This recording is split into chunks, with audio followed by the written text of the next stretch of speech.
Dennis Kozlowski fancied himself to be the most interesting man in Oneida County. His family's parcel sat amongst a group of dairy farmers on a small chain of lakes in Sugar Camp, Wisconsin. Koz took pride in explaining its history to any unsuspecting barstool occupant who wandered too close. Affectionately referred to simply as Koz, the entire town had heard his stories. Ordering a pint with a side of Koz's tales had become a rite of passage. His greatest hits were known far and wide, the route to Australia being a favorite opening number, especially for those travelers just passing through. "Yes, sir, it's true," he'd exclaim. "Not only can you sail all the way to Australia from this here chain of lakes, but I can prove it to you." At this point, Koz would unfurl a map of the Sugar Camp estuaries that he kept on him at all times, using his finger to trace a route from his family's farm on Tiny Sand Lake to where it ran into the Chippewa River 40 miles west. From there, it's a hop and a skip till you hit the mighty Mississippi. That'll carry you all the way down to Louisiana and the Gulf of Mexico. Then you'll just sail down through the Panama Canal and into the South Pacific Ocean, and bam! You're petting kangaroos. Travelers and tourists alike would be mesmerized while locals chuckled and rolled their eyes. After his tale was done, he'd of course offer the traveler a room at the Sand Lake Bed and Breakfast, so that they too might get a taste of this entry point to the world for a small fee. He made his living telling tales to the seasonal travelers and truckers who passed through the sleepy, forested town. The family farm hadn't been in operation for several decades, and even when it had been, it struggled to turn a profit. Of course, this could be explained by another infamous Koz story where his great-great-grandfather Josiah Kozlowski reneged on a deal with a Menominee chieftain who cursed their land to be haunted by the spirits of fallen tribesmen for all eternity. Koz would always lower his voice and lean in as he'd tell it. Some nights in the dead of winter you can still hear the war cries of the Menominee, objects cast across rooms without touching them, footprints in the snow half an acre long, puts a chill in my bones just thinking of it. Predictably, a pitch for the Menominee ghost tours would come next, and paranormal enthusiasts would pay a fee to tour the haunted grounds. Koz was a dreamer, a schemer, a performer with no stage. He loved the little slice of heaven that his family had bequeathed unto him, and would do whatever he could to keep and share it with the world. Suffice it to say, no one in town was particularly surprised when he first came up with the idea for the legendary muscarella.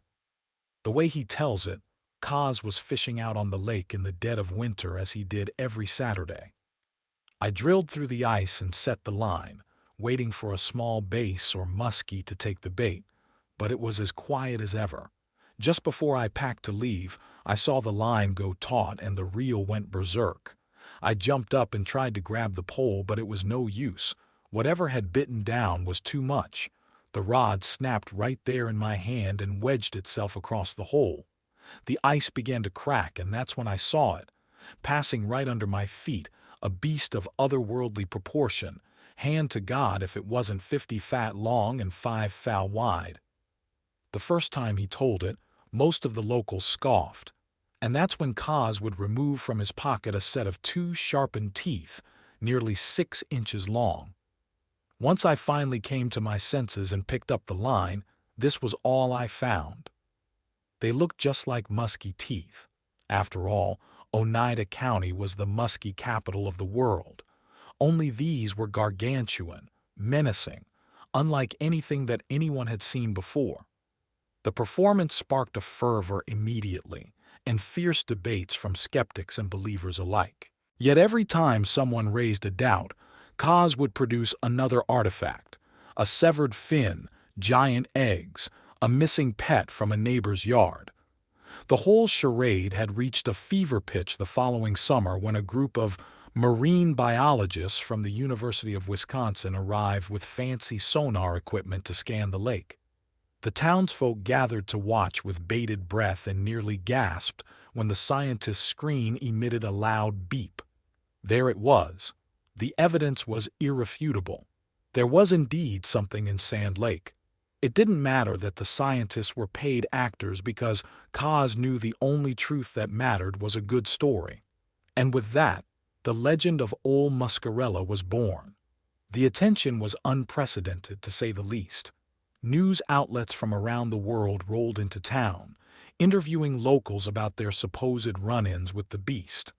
Merchandise, boat tours, and restaurants sprouted up overnight to capture the pandemonium. Thousands of travelers would make the pilgrimage every month to Sand Lake, paying a pretty penny to catch a sight of the legendary Muscarella. Books, TV shows, and documentaries all came out simultaneously. By the time the animated film was released, the transformation of the town was nearly complete.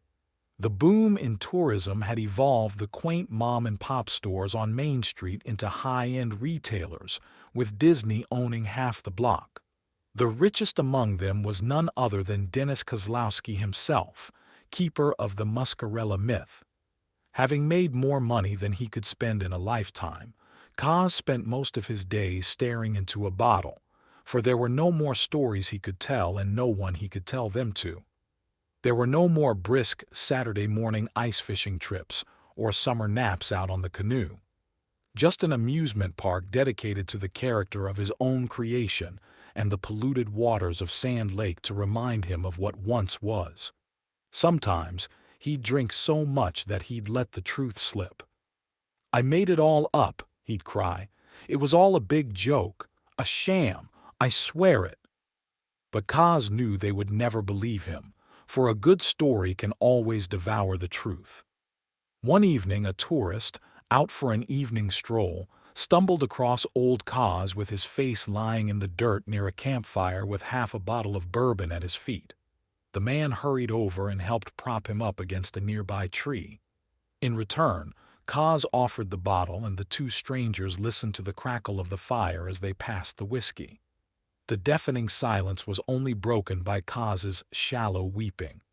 Through tearful eyes and drunken slurs, Koz finally told the kind stranger the whole truth, of how he staged the artifacts, hired the scientists, even how he kidnapped the neighbor's dog. All of it. "Please, you must believe me," Koz pleaded. "There is nothing in that lake." After several moments, the man laughed heartily and patted Koz on the back before taking another swig. "Of course there is," he exclaimed with a thick accent. "You've got yourself a cobra, mate." Koz was puzzled. "A cobra? Muscarella is supposed to be a fish." "Nah, mate, it's a cobra." The man took a swig of bourbon and sat forward. "You see, back when the British controlled India, the whole place was overrun with venomous cobras, nasty buggers. So the government offers up a bounty, 6 pence for every dead cobra. Brilliant, right? Except these clever lads start breeding them for the reward. When the Brits find out, they scrap the program. So the cobras are set free and their population booms. Don't you see? You built yourself a bloody huge cobra, mate." He hands the bottle back to Koz, who eyes the man curiously. "Where's that accent from?" he asks. "Same place as me. Melbourne, Australia." Koz smiled for the first time in years and pulled out the map that he still kept in his back pocket. "Well, mister," Koz grinned as he laid the map across his lap. "Let's get you home.